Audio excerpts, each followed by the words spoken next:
이런 중차대한 시기에 제 32차 정책 토론회에서 최근 우리 재정정책에서 정말 최대 화두라고 할 수 있는 재정준칙을 주제로 우리 발표할 수 있는 기회를 만들어 주신 우리 최영찬 대표님을 비롯한 우리 건전재정포럼 우리 분들을 하고 우리 김병일 원장님 등 우리 국가경영전략연구원 우리 관계자 여러분들께도 감사의 말씀을 드립니다.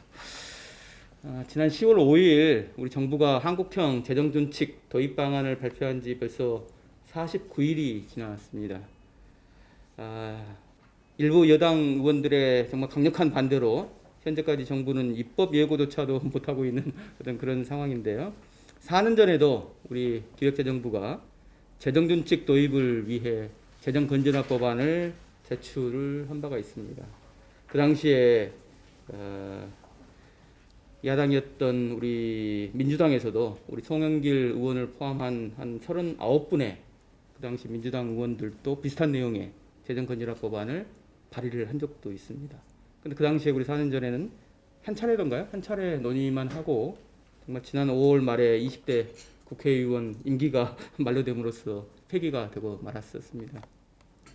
비록 지금도 우리가 정부의 안 자체가 국회에 가 있지는 않습니다만은 야당 국회의원들이 여러 건의 우리 재정건전화법 제정안 그리고 국가재정법 개정안이 발의되어 있습니다. 그런데도 안타깝게도 12월 9일까지가 우리 정기국회가 지속이 되는데 아마 논의조차도 못되고 종료가 될 것 같습니다. 아무쪼록 좀 정부 안을 좀 수정 보완하고 우리 야당 의원들 안과 병합해서 내년에는 정말 국회에서 심층 논의를 통해서 정말 2022년 차기 정부가 출범하기 이전에는 어떻게 재정준칙을 어떻게 할 것인지에 대한 결론이 내려지기를 기대를 합니다. 그래서 오늘 제 발표 제목이 우리 재정에는 제대로 된 준칙이 필요하다. 제가 마스크를 쓰고 이야기를 하니까요 답답하고 말이 잘 안 나오는데요. 조금 내려서 말씀을 드리도록 하겠습니다. 서론이 조금 더 길었습니다만은 발표 순서입니다. 우리 재정준칙 도입의 필요성 그리고 정부의 도입 방안에 대한 평가 그리고 마지막으로 건전재정포럼의 정책 제안의 순으로 발표를 하겠습니다. 특히 마지막 부분 우리 정책 제안 파트는 뭐 제 개인의 의견이 아니고요. 우리 건전재정포럼의 여러 회원분들의 의견을 수렴해서 정말 집단 지성의 힘으로 우리 만들어낸 안입니다. 재정준칙의 도입 필요성부터 시작을 하도록 하겠습니다. 재정준칙이라고 하는 것은 법률로 재정 총량에 대한 한도를 설정을 해서 재정정책에 있어서의 재량권을 줄이는 어떤 재정 운용 방식이라고 말씀을 드릴 수 있겠습니다. 이후에 우리 재정적자 3%, 뭐 국가 채무 60%라고 하는 게 그 대표적인 재정준칙의 예라고 할 수가 있겠습니다. 우리 생각해 보면은 재정정책을 정말 경제 상황에 맞게 재량적으로 실시하는 것이 정말 가장 좋을 텐데 왜 이렇게 재정정책에 있어서의 재량권에 제한을 가해야 되는 것일까요? 이론적으로는 경기 침체기에는 재정 적자를 내고 경기 호황기에는 재정 흑자를 내면은 우리가 재정 건전성에 대한 걱정이 없이 얼마든지 재정 정책을 경기 대응적으로 경기를 부양을 하고 경기를 또 쿨다운 시키고 하는 식으로 운영을 할 수 있습니다. 이론적으로는. 그렇지만 현실에서는 우리 행정부와 정치권이 정말 경기 침체나 경제 위기 시에는 정말 재정 확장에는 한 목소리를 냅니다. 그렇게 외치지만 경제가 회복된 이후에 늘어난 국가 채무를 줄이는 데 필요한 재정 긴축은 정말 꺼립니다. 그래서 이걸 우리 재정 전문가들은 재정 적자 편향 또는 채무 편향으로 재정 정책이 운영될 수밖에 없다. 그게 동서고금을 막론하고 이런 현상이 벌어질 수밖에 없다. 이게 현실이다라고 이야기를 합니다. 결국 이렇게 반쪽짜리 어떻게 보면 비대칭적인 경기 대응 재정 정책을 지속을 하다 보면은 국가 채무만 눈덩이처럼 불어나게 됩니다. 일본의 잃어버린 10년이 대표적인 그 사례고요. 영국 재무성에서도 이런 재정 운영 방식에 대한 반성으로 심각한 경기 침체기에만 재량적인 재정 정책을 실시하기로 결정을 한 바도 있습니다. 이렇게 어떻게 보면 재정 정책의 재량권을 제한하는 것은 제가 그리스의 위대한 서사 시인이죠. 호메로스가 쓴 오디세이아에서 우리 그리스의 영웅 오디세우스가 트로이 전쟁을 이기고 이제 귀국을 하는 과정에서 그 섬을 지나가게 되는 거죠. 근데 그 세이렌의 아름다운 노래, 그 유혹에 빠지지 않기 위해서 자기 스스로 돛대에다가 자기 몸을 묶는 그 일화가 있지 않습니까? 그것과 같은 이치입니다. 세이렌의 위험을 미리 알고 있었던 우리 오디세우스는 스스로의 의지로 자신을 구속함으로써 어떻게 보면 세이렌의 그 매혹적인 노래를 듣고서도 바다에 빠져 죽지 않는 그 무사히 고향 이타카로 돌아갈 수가 있었습니다. 그죠? 재정 준칙도 바로 이렇게 필요할 때 재정 확장을 허용을 하면서도 중장기적으로는 재정 건전성을 유지되도록 만드는 법적인 장치가 바로 재정 준칙이라고 저는 주장을 하는 바입니다. 재정 준칙이라는 것은 아까 말씀드렸듯이 재정 당국이 스스로 자기의 재정 정책의 재량권을 제한을 가하는 구속을 하는 겁니다. 오디세우스가 돛에다가 자기 몸을 묶듯이 그렇게 함으로써 우리가 필요할 때 재정 정책을 확장적으로 운영할 수 있는 어떤 그런 여지를 만들어내는 것이죠. 그렇지만 그 당시에 우리 오디세우스가 아닌 일반 우리 선원들은 어떻게 했습니까? 그 당시에 밀랍으로 만든 귀마개로 아예 세이렌의 노래를 안 듣게 원칙적으로 차단을 하는 그 방법으로 그 섬을 통과를 하지 않습니까? 그죠? 그렇게 되면은 무슨 문제가 있냐면은 세이렌의 노래를 들을 수가 없어요. 그죠? 그러니까 우리가 아예 어떻게 보면 재정 정책의 재량적인 활용이라고 하는 것 자체를 원청적으로 봉쇄하는 어떤 그런 게 선원들이 찾았던 어떤 그런 방법이라고 한다면은 우리의 그리스의 영웅인 오디세우스가 택하는 그 방식, 자기 스스로의 의지로서 자기의 몸을 돛대에다가 묶으면서 우리 재량적인 재정 정책을 할 수 있도록 하는 어떤 그런 방식이 바로 재정 준칙이다. 이렇게 말씀을 저는 강조를 해드립니다. 그럼 우리나라의 재정 상황이 정말 재정 준칙을 도입해야 할 정도로 절박할까요? 그걸 한번 따져보겠습니다. 비록 우리나라가 주요 선진국과 같이 법적으로 굉장히 명확하게 완벽한 형태로 재정 준칙을 도입을 한 적은 없습니다만은 그 비슷하게 재정 준칙을 도입해서 운영을 한 바가 있습니다. 1984년부터 1997년까지 무려 13년 동안이나 양입제출이라고 하는 원칙을 예산회계법에 도입을 하는데요. 양입제출이라고 하는 것은 수입을 양 측정을 해서 지출을 통제한다는 겁니다. 수입에 맞춰서 지출 통제를 한다라고 하는 것으로서 우리 재정의 가장 큰 주머니가 바로 일반 회계지 않습니까? 그죠? 일반 회계에 적자가 나지 않도록 그래서 일반 회계에 적자 보존용 국채 발행을 금지하는 게 바로 예산회계법에 그런 조항을 두고 그에 따라서 무려 13년 동안이나 일반 회계 적자 보존용 국채 발행을 하지 않습니다. 1997년 외환위기가 날 때까지 그런 역사를 저희가 가지고 있다는 걸 말씀을 드리고요. 그 이후에도 외환위기 이후 또 글로벌 금융위기 이후 이런 경제 위기 때마다 재정이 크게 확장적으로 운용을 함으로써 우리 경제를 위기에서 이게 구해내지 않습니까? 위기에서 탈출한 이후에는 항상 재정 건전성 회복을 위한 정책적 노력을 펼쳤습니다. 여기 많이 나와 있습니다만은 그런 노력의 결과로서 이 그림에서 보듯이 2008년 우리 글로벌 금융위기가 발생하기 이전까지 이게 포인터가 잘 안 보이는데요. 그죠? 화면에만 나타나면 안 보이네요. 예, 간섭해서 그런 모양인데요. 우리 2008년 글로벌 금융위기 발발 이전까지 국가 채무 비율을 30% 미만으로 유지하면서도 어떻게 보면 필요할 때마다 경기 부양을 해왔고요. 경제 위기를 극복하는 데 재정을 동원했었고요. 또 복지 지출을 이렇게 지속적으로 물론 어떤 분들이 보시기에는 좀 미흡한 수준이라고 이야기를 할 수는 있겠습니다만 꾸준하게 복지 지출을 이렇게 늘려올 수가 있었던 그 배경이 바로 이러한 재정을 건전하게 운용을 하려고 했던 어떤 재정 당국의 노력의 결과였다 이렇게 말씀을 드릴 수가 있겠습니다. 그런데 최근에 근데 이런 우리 재정 운용의 큰 흐름이 바뀌게 되는 것이죠. 특히 이 그림에서 보듯이 저는 2019년부터 주목을 하는데요. 이게 포인트가 됐으면 좋겠는데요, 그죠? 2019년 보시면은 이 재정 적 움직여도 되는지 모르겠네요, 그죠?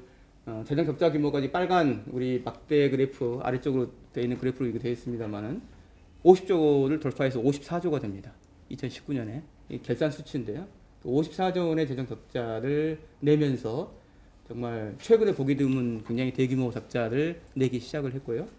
그 다음에 2020년 우리 코로나19가 발발하기 이전인 본예산 작년 이맘때죠.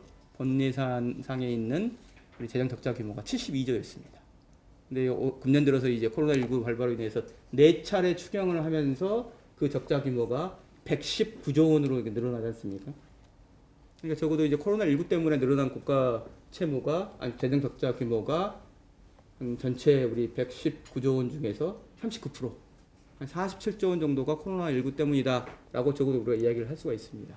그렇지만 119조 원의 나머지 60%가 넘는 재정 적자는 코로나19가 관계없이 우리가 2019년에 54조 원의 적자를 냈듯이 72조 원의 본예산 적자가 잡혀 있듯이 이미 우리 재정이 악화가 되고 있었다라는 것을 말씀을 드릴 수가 있겠고요. 그다음에 또 하나 제가 이런 최근에 우리 국가 재정의 운용이 너무 재정 적자 편향 위주로 좀 가고 있다라고 하는 세 번째 증거는 어떻게 보면 2022년쯤 되면은 코로나19의 영향이 거의 사라지지 않겠습니까? 이제 요즘에 뭐 백신도 나오고 치료제도 나오고 빠르면 내년 상반기, 늦어도 내년 하반기쯤에는 코로나19가 극복될 수 있을 거라고 그렇게 다들 말씀을 하시는데, 그러면 2022년쯤 되면 코로나19로 인한 뭐 경제의 어떤 큰 어려움에서 많이 이제 우리가 벗어나게 될 거고 재정도 그렇게 될 겁니다, 그죠? 그런 정부가 발표한 국가재정 운영 계획, 우리 중기재정 계획에는 2022년부터 2024년까지 무려 120조가 넘는 재정 적자를 지속한다라고 하는 겁니다. 그래서 저는 최근에 있어 우리 재정 운용의 모습이 재정 적자가 커지고 국가 채무가 늘어나는 게 코로나19 이외의 구조적인 요인 때문에 지금 현재 우리 재정이 악화되고 있다, 이렇게 진단을 하는 바입니다. 이걸 저는 악어외입 현상이라고 많이 부릅니다. 우리나라 세출 자체는 이렇게 계속 악어외입처럼 계속 늘어나고 세입 자체는 정체되거나 오히려 약간 감소하는, 그래서 악어입이 이렇게 벌어지는 이 간격에 따라서 적자가 좀 더 커지고 이게 누적이 돼서 국가 채무가 늘어나는 악어의 현상이 이미 시작이 됐다. 이게 일본의 잃어버린 20년의 그 앞부분에서 벌어졌던 현상이거든요. 그러면서 일본이 국가 채무 비율이 GDP의 2배가 넘는 수준으로 갔었던 그 초기 증상이 우리나라에서 나타나고 있는 게 아니냐, 이런 데서 이제 굉장히 우리가 조심해야 된다, 이렇게 지금 보고 있는 거고요. 그리고 또 저희가 또 걱정을 하고 있는 부분은요, 이 그림에서 보시듯이 이 부분이 2008년 글로벌 금융위기 때 적자가 났던 부분입니다. 위기가 극복된 1, 2년 지난 다음에 극복된 다음에 이 재정 적자 규모가 급격하게 줄어듭니다. 급격하게 재정이 다시 정상화가 되는 것이죠. 그럴 수 있었습니다, 그 당시에는. 왜? 그 당시에 우리가 재정 적자를 늘렸던 요인이 경제 위기 때문에 일시적으로 세입이 줄고 경기 부양을 위해서 일시적으로 지출을 늘렸기 때문에 경제 위기만 극복이 되면 수입이 다시 원상 회복이 되고 지출을 그만큼 경기 부양을 하기 위해서 추가적으로 지출할 필요가 없기 때문에 재정 적자 규모가 급속하게 줄어들었었습니다, 과거에. 거기에다가 우리 재정 당국의 특별한 재정 건전화를 위한 노력들이 더해졌던 것이죠. 그런데 우리 보시면은 이번 우리 재정 위기에 지금 초입 단계에 와 있는데요. 그거는 상당히 의미가 다르지 않습니까, 그죠? 아까 말씀드렸듯이 경기 부양을 위한 물론 적자의 증가가 다소 있었습니다만은 그것보다는 본질적으로 증세를 하지 않고 복지를 늘리는 구조적인 요인 때문에 늘어나는 재정 적자의 규모가 훨씬 크다, 그 구조적이다, 그리고 지속적이다라고 하는 특징이 있습니다. 이거는 코로나19가 2021년 뭐 상반기가 됐든 하반기가 됐든 그게 극복이 된다 하더라도 이러한 재정 건전성의 문제는 남는다.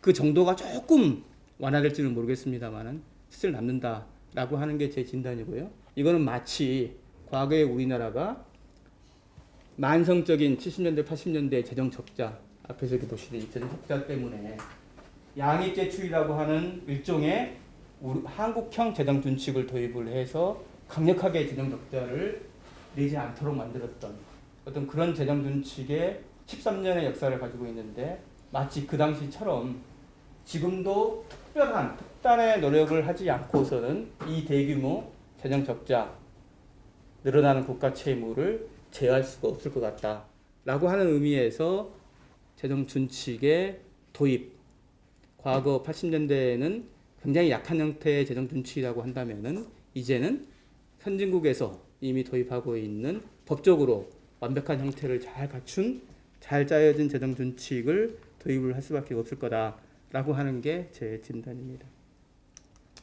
한 걸음 더 나가면 장기적으로도 지난 9월 말 국가예산정책처가 우리 현재의 조세 제도, 복지 제도를 그대로 유지하더라도 저출산 고령화라고 하는 인구 문제 때문에 2070년 국가 채무 비율이 무려 186%에 달할 것이라고 전망을 했습니다. 장기적으로 저출산 고령화, 성장률 둔화 등으로 국가 채무가 지속적으로 증가를 할 거라고 하는 암울한 전망인 거죠. 그리고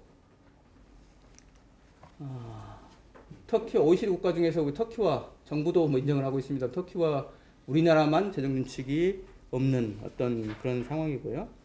그다음에 코로나19 발생 이전부터 이미 우리 경제 재정 전문가들은 우리나라 국가 재정의 악화의 심각성을 경고를 하면서 재정 준칙 도입의 필요성을 주장해 오고 있습니다. 여기에 두 가지 서베이 결과를 지금 재정 전문가, 경제 전문가 서베이 결과를 지금 제가 소개해 드리는데요. 거기에서도 대부분의 우리 경제 전문가, 재정 전문가들이 이제는 우리나라가 재정 준칙을 도입할 필요가 있다. 이 너무 급격히 증가를 하고 있는 국가 채무를 좀 제어를 할 필요가 있다라고 지금 의견을 제시를 하고 있습니다. 최근 감사원에서도 우리 기획재정부에 대한 감사 보고서를 통해서 재정 준칙의 도입을 권고를 한 바가 있습니다. 감사원에서도 정책 감사를 하면서도 재정 준칙에 대해서 심각하게 행정부가 고민을 해봐야 된다라고 권고를 했다는 것이죠. 어떤 그런 일련의 분위기 속에서 우리 기획재정부가 지난 10월 5일 우리 재정의 어떻게 보면 지속 가능성하고 또 재정의 역할을 강화하는 어떤 두 가지 목표를 동시에 달성할 수 있는 형태로 한국형 재정 준칙 도입 방안을 발표를 했습니다. 그런데 제가 표를 비교를 해왔는데요. 중요한 항목별로 비교를 해왔습니다만은 4년 전에 정부가 국회에 제출했던 재정건전화법, 그리고 당시 민주당 의원들의 안, 여기 송영길 안이라고 2016년 송영길 안이라고 표시를 해놨습니다만은, 그리고 금년 6월, 7월, 그러니까 정부가 도입 방안을 발표하기 전에 야당 의원들이 발의했던 재정건전화법 제정안, 그리고 국가재정법 개정안, 그리고 윤희수안까지 보시면 여러 안들하고 비교를 해보면 국가채무나 재정 적자의 한도가 너무 느슨하다, 정부의 안이 그렇게 알 수가 있고요.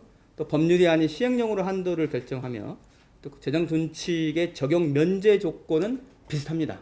근데 단지 한도를 초과했을 때 그러면 그 뒤에 사후 관리를 어떻게 할 것인가에 대한 부분이 조금 차이가 있고요. 그 다음에 경기가 둔화할 때 재정적자 한도를 또 완화시켜 준다든가, 또 준칙 적용을 5년 후부터 하겠다든가 하는 어떤 그런 정부의 제안 자체가 좀 다른 안들하고 차이가 있다는 점이 눈에 띕니다. 이렇게 이제 아까 우리 저희 건전재정 포럼의 대표이신 우리 최영찬 장관님께서도 말씀하셨습니다만은 이 정부의 도입 방안에 대해서 정말 좀 늦긴 했지만 이번에 정부가 용기 있게 이렇게 재정 준칙안 자체를 만드는 것 자체가 굉장히 큰 의미가 있다라고 평가를 많이 하는 가운데에서도 좀 많이 아쉽다라고 하시는 분들이 굉장히 많습니다. 그래서 어떤 분들은 심하게 무늬만의 재정 준칙을 도입하는 방안이다, 또 전 세계 어느 나라에서도 보지 못한 K 재정 준칙이다라고 하는 지적도 하는 사람들도 있고요. 정부의 재정 준칙안은 없는 것보다 위험하다 등으로 이게 혹평을 하고 있는 사람들이 일부가 있습니다. 또 반면에 또 재정 준칙이 지금 이 시기 코로나19가 아직 종식되지 않고 있는 이 시기에 도입한다고 하는 것 자체가 시기상조다라고 하는 주장하시는 분들도 꽤 많이 있는 것 같습니다.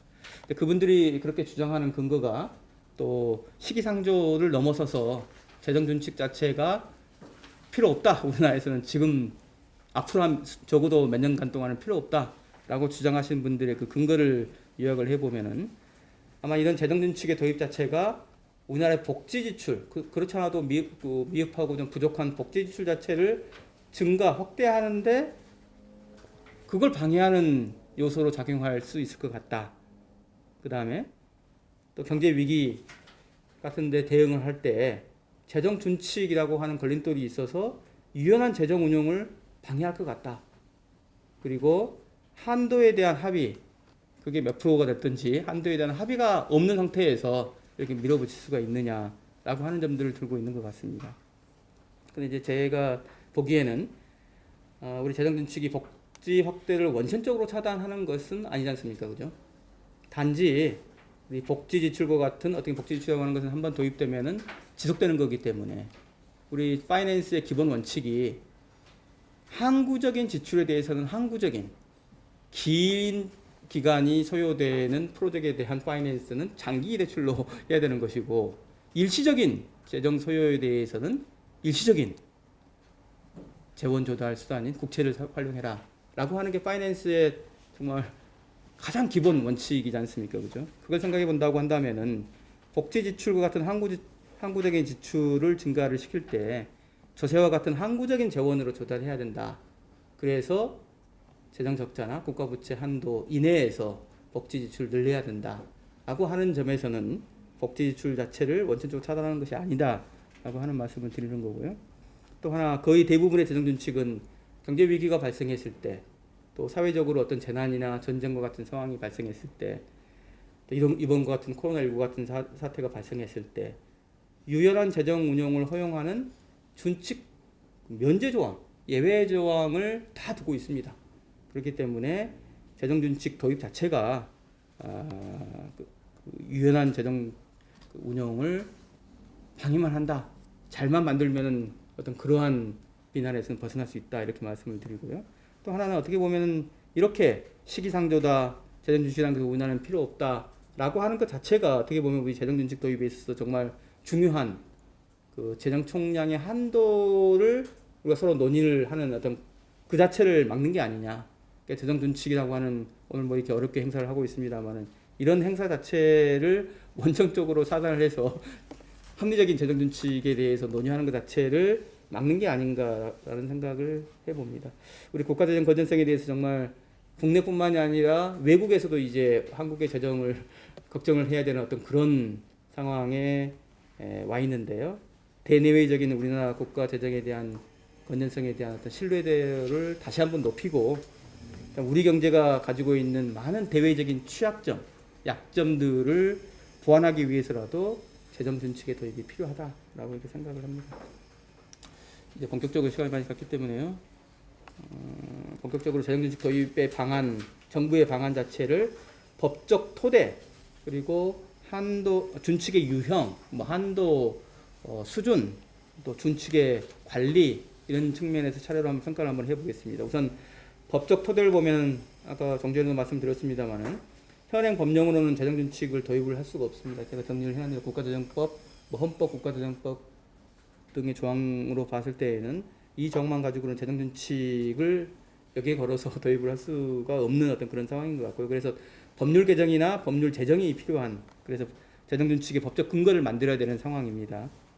이번 정부안은 국가재정법의 개정을 통해서 재정 준칙의 도입 근거만 마련을 하고 또 재정 준칙의 핵심 요소의 하나인 수량적인 한도에 대해서는 국회 승인이 필요 없는 시행령의 위임을 하고 있습니다.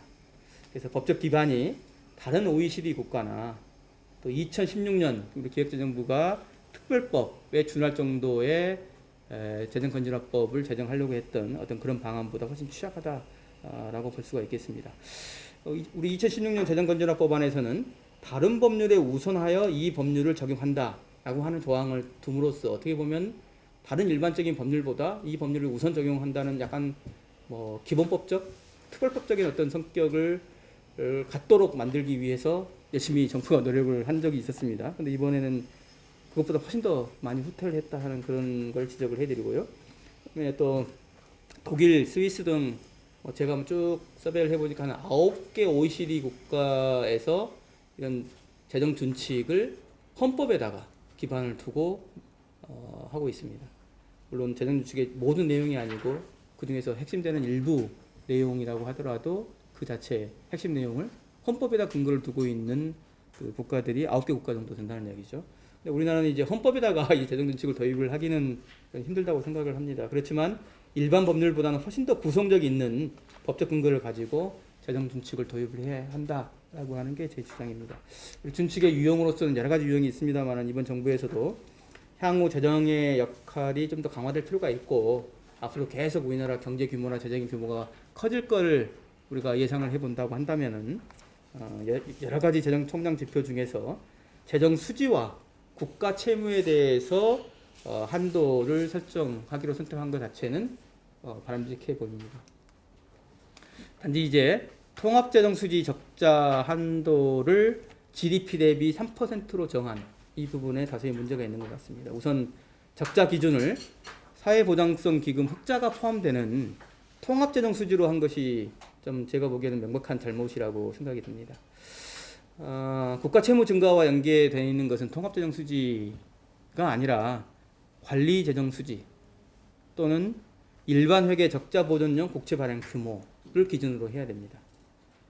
또 통합재정 수지 3% 적자라고 하는 것은 그걸 이제 관리재정 수지로 환산을 해보면 한 5% 적자 정도 됩니다. 우리 사회보장성 기금 흑자가 GDP 한 2% 정도 되기 때문에 그러면 5% 적자라고 하는 이야기입니다. 그거는 EU의 재정 적자 상한 3%보다 더 큰데 우리나라의 여러 가지 특수성을 감안해 볼 때 우리나라는 오히려 OECD 적자 한도보다 더 엄격하게 한도를 설정을 해야 되는데 너무 느슨하게 설정한 게 아닌가라고 하는 판단입니다. 그리고 우리나라의 특수성은 조금 이따가 우리 국가채무 한도를 평가할 때 자세히 말씀을 드리도록 하겠습니다. 국가채무 한도 60%에 대해서도 이게 좀 너무 느슨하다는 게 제 평가입니다. 2016년 방안에서는 45%였습니다. 불과 4년 만에 EU의 재정 준칙과 동일하게 60%를 올려잡았는데요.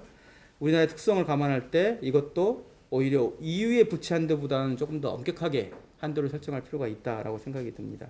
참고로 EU가 국가 채무 한도를 60% 설정한 것에 대해서 많은 분들이 제대로 모르고 있는 것 같아서 이 자리를 통해서 제가 한번 과거에 우리 독일 재정학자들하고 같이 그 이야기를 했던 걸 경험을 우리 가지고 한번 이야기를 한번 해보겠습니다. 1990년대 초에 EU에서 이제 EU가 만들어지면서 재정 준칙을 도입하려고 했을 때 왜 60% 국가 부채를 국가 채무 한도를 60% 설정을 했냐? 그 당시에 EU의 핵심 국가였던 독일, 영국, 프랑스 등등의 국가 채무 비율이 대체로 60% 정도 수준이었습니다. 그리고 재정적자 3%라고 하는 거는 60%의 국가 기존의 채무가 있는 거죠. 60%가. 그 당시에는 명목 금리, 국채 금리 자체가 한 5% 정도 됐었습니다. 그럼 60%에 5%를 적용을 하면은 GDP의 3% 정도의 이자 비용이 들어가는 것이죠. 그래서 이자 비용만큼의 적자를 허용을 하는 것이고 추가적으로 소위 말하는 우리 전문 용어로 기초 재정 수지라고 합니다. 재정 수지에서 이자 지출 부분을 뺀 그 기초 재정 수지를 균형으로 유하겠다라고 하는 겁니다. 그럼으로써 어떤 현상이 발생합니까? 이자는 5%씩 늘어나게 되는 거예요. 기존 부채에 대한 이자가 5%씩 늘어나게 되는 것이죠. 그 다음에 GDP도 경제 성장률도 명목상으로 5%쯤 성장을 하기 때문에 GDP도 5%쯤 성장을 합니다. 그러면 새로운 기초 재정 수지를 균형으로 유지를 하게 되면은 GDP 대비 국가 채무, 소위 우리가 이야기하는 국가 채무 비율 자체가 60% 수준에서 늘어나지 않습니다. 결국 그 말은 뭐냐면 미래 세대를 위해서 EU가 만들어지는 이 시점에 우리 모든 EU 회원국들이 결의를 해서 지금까지 발생했던 국가 부채는 안고 가지만 향후로 추가적으로 더 국가 채무 비율을 늘리지 않겠다라고 하는 의지를 표명한 게 바로 63이라고 하는 숫자입니다. 60이라고 하는 숫자 그 자체, 3이라고 하는 그 숫자 자체에 무슨 매직 넘버로서 그 3이나 60이라고 하는 게 그게 있는 게 아닙니다. 그 당시 기준으로 봤을 때 EU 국가들이 그렇게 우리 후손들에게 더 이상 더 큰 부채를 물려주지 않겠다라고 하는 게 그 당시에 60, 30의 기준이었다는 이야기인 것이죠. 그죠? 그런 부분에 대해서 많은 분들이 모르고 있기 때문에 이번 기회를 통해서 한번 말씀을 드리고자 이렇게 했었던 거고요. 또 여기 제가 좀 많이 서베이를 해놨습니다만은 여러 국제기구에서 적정 국가 채무 수준을 이야기를 많이 합니다. 대체로 한 40%에서 90% 정도로 굉장히 큰 레인지입니다. 제가 보기에는 적정 국가 채무 수준이라고 하는 것은 국가마다 다 다르다. 그 국가가 처한 어떤 상황, 경제적인 상황뿐만이 아니라 사회적인, 지정학적인 상황에 따라서 다 다르다고 생각이 듭니다. 그래서 저는 국가 채무 비율에 대한 우리나라 특수성이 반영이 돼야 된다 이렇게 생각을 합니다. 우리나라 국가 채무 비율이 OECD 평균의 한 절반 수준밖에 되지 않습니다. 그런데 앞으로도 우리나라 국가 채무 비율은 가능한 한 낮게 유지를 해야 된다고 생각을 합니다. 몇 가지, 한 5가지 정도 제가 예를 그 근거를 좀 대고 있는데요. 첫 번째, 대외 개방도가 높은 소규모 개방 경제라고 하는 겁니다. 과거에 보시면은 우리나라 국가 부채가 언제 많이 늘었습니까?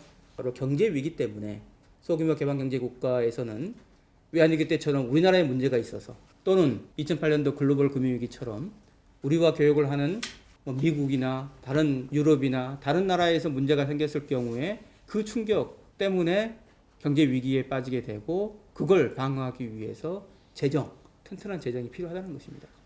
또 하나, 지금 OECD 국가들 중에서 기축통화 국가들의 국가채무 비율의 평균이 97%입니다. 비기축통화 국가의 평균은 56.3%입니다.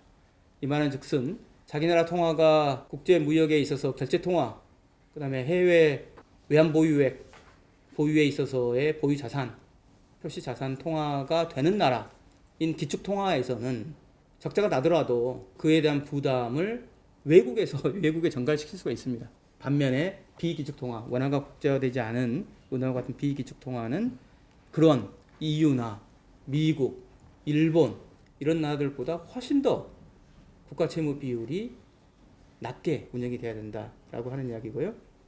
자, 세 번째는 우리나라에는 국가 부채만 있는 게 아닙니다. 그죠? 가계 부채와 기업 부채가 있습니다. 우리나라 정부 부채는 선진국 기준으로 보더라도 또 개독을 포함한 세계적인 기준으로 보더라도 작은 편에 속합니다. 그런데 경제의 다른 부분, 가계 부채나 기업 부채는 다른 선진국보다 훨씬 크다는 게 문제입니다. 국가 안에 있어서의 경제 부분별로 부채를 보면은 다른 중요한 두 경제 주체인 가계와 기업이 부채가 많으면 상대적으로 정부는 작은 국가 채무를 유지를 해서 국가 전체적으로 우리 국민경제 전체적으로 안정성을 확보할 필요가 있다라고 하는 이야기입니다. 최근 들어서 그런 기사들 여러분들 많이 보셨을 겁니다. 최근에 한국의 가계 부채, 기업 부채, 정부 부채를 합친 국가 총 부채가 우리나라가 너무 빠른 속도로 늘어나고 있다. 그런 이야기를 많이 하고 있습니다. 그게 아까 말씀드렸던 기존에는 정부 채무가 작아서 빨리 증가하지 않아서 다른 부분이 증가를 하더라도 안전판 역할을 할 수 있었습니다만 최근에는 이런 국가 부채가 너무 빨리 늘어남으로 인해서 어떻게 보면 우리 경제의 안전판 자체가 지금 없어지고 있는 어떤 그런 상황이다. 이렇게 말씀을 드릴 수가 있겠습니다. 또 네 번째로는 아까 말씀드린 우리 고령화에 따른 재정 부담, 그리고 남북 통일에 따른 다른 OECD 국가나 선진국에서는 없는 재정 부담이죠. 남북 통일에 대한 재정 부담, 여기 몇 가지 수절 드러났습니다. 그런 부담 등등 이런 요인들 5가지 요인들을 감안해 볼 때 우리나라는 다른 OECD 국가들에 비해서는 훨씬 더 낮은 국가 채무 비율을 목표로 해서 그걸 유지를 하는 노력을 해야 된다. 이렇게 말씀을 드릴 수가 있겠습니다. 준축의 관리 측면에서도 정부는 정말 이게 재정수지 적자가 2%에서 4%까지 쫙 이렇게 되는 상황, 국가 채무 비율이 45%에서 70%가 되는 상황, 이 상황을 보고 언제 국가 채무와 재정 적자 한도를 위반하는 건지를 한번 판단을 한번 해봤습니다. 보통 통상 생각하면은 두 기준을 다 충족을 해야 우리 재정 준칙을 지켰다라고 생각을 하면은 그게 이제 재정 준칙을 위반한 사례가 되겠습니다. 그렇죠? 정부의 산식에 따르면은 한 가지 기준의 한도를 위반을 하더라도 다른 기준에 의한 한도를 충분히 지킨다고 한다면은 재정준칙이 지켜지는 걸로 이렇게 보자라고 하는 상황입니다. 그래서 요 부분만 일이 넘는 요 부분만 재정준칙의 위반으로 보고 나머지 요 부분은 그래도 한 가지는 위반이 됐지만 다른 한 가지를 넉넉하게 지켰기 때문에 봐달라라고 하는 어떤 그런 상황인데요. 아마 이런 식으로 재정준칙이 지켜졌냐 안 지켜졌냐를 복잡하게 이렇게 이렇게 판정을 하는 나라는 우리나라밖에 없을 것 같습니다. 앞으로 이게 적용이 되게 되는 거죠. 그리고 오히려 어떻게 보면은 재정준칙을 이렇게 강력하게 만약 시행을 하게 되면은 과거에 뭐 다른 개도국이나 다른 일부 선진국 또 그리스 같은 경우에도 재정 수지 통계 자체를 분식 회계를 해가지고 크게 문제가 돼서 맛이 난 적이 있지 않습니까, 그죠? 그런 것처럼 정말 교묘한 어떤 그런 수단을 동원을 해가지고 이 재정 준칙을 회피하려고 하는 어떤 그런 노력이 있을 수가 있습니다, 그죠?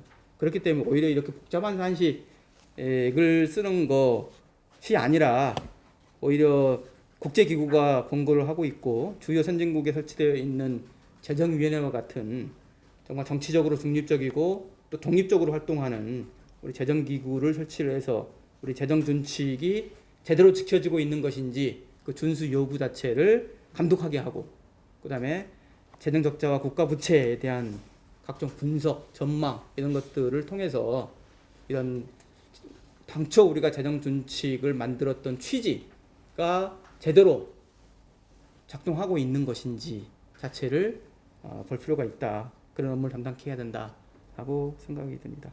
마지막으로 정부 안에서는 우리 재정준칙의 실효성을 확보하는 데 정말 중대한 문제가 있다라고 지적을 하지 않을 수가 없습니다.